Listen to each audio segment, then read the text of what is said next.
Good Wednesday morning, everyone. Today, I wanted to talk about exercise while we wait. Exercise increases brain activity, which in research has shown to increase brain strength, promote self-healing, and increase your social connection even when you're in isolation. It's all about experience and how exercise promotes experience because of the strengthening of the mind. In the office, I've already had messages, texts, emails come in, and patients have told me that they have felt that they've stayed sane in this way, in quarantine, because of the exercise that they can do. And according to a research that was back in 2008, which is over 10 years ago, they say that 5% of Americans, adults, are in a sedentary lifestyle. We don't even exercise 30 minutes a day, and that's 8% even for young and adolescents. So we have a sedentary lifestyle, and especially while we're waiting, we could have a tendency to sit and watch more TV, binge watch, which there's nothing wrong with that. But in the wait, we need to use our exercise, use our physicality to increase what? Our brain, increase the strength of our mental focus. Why? Because that actually helps us see the world in a different way while we're in confinement. So there's 3 areas that exercise clinically shown to help, and I want to encourage you. It helps with the overall strength of the brain. When you do an activity, whether it's circuit training, weightlifting, any type of cardiovascular training, it creates new nerve pathways within your brain to carry that specific signal. The more coordinated movements you do, the more your brain grows new nerves to carry that specific signal. It's called neuroplasticity, or we call it a neuroplastic brain. Your brain can actually grow and strengthen and actually get a bit thicker from the exercise you do. The more exercise, the greater the capacity to carry more signals. So, brain gets stronger.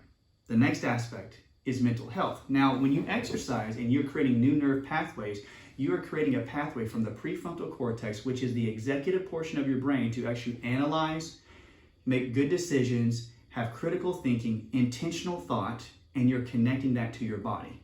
So you're increasing the connectivity between the body and the prefrontal cortex. And when that occurs, it increases your mental health. Why? The stronger the connection to your prefrontal cortex, you actually help modulate the effect of the prefrontal cortex on the amygdala, which is your threat center. And if you can correct or connect them with more strength, more fluidity, then you'll have the tendency to see a stressful event, and the amygdala does not go into a freak out mode. Your prefrontal cortex looks at the stress and goes, I wonder what that really is going to do to me.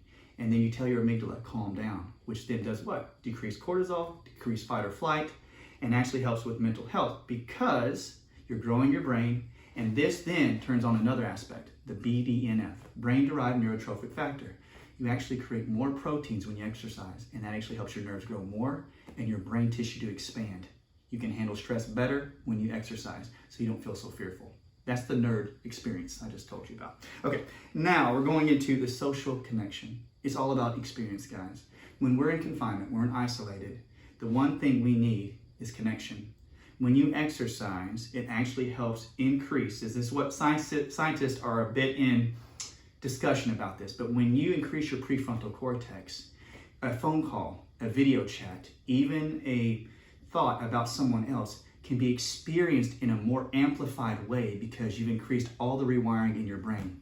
You've increased all the connections in the brain. So if you get one call, you can experience as though they're almost there. And science has been shown to say that exercise will help you connect brain, mind, body.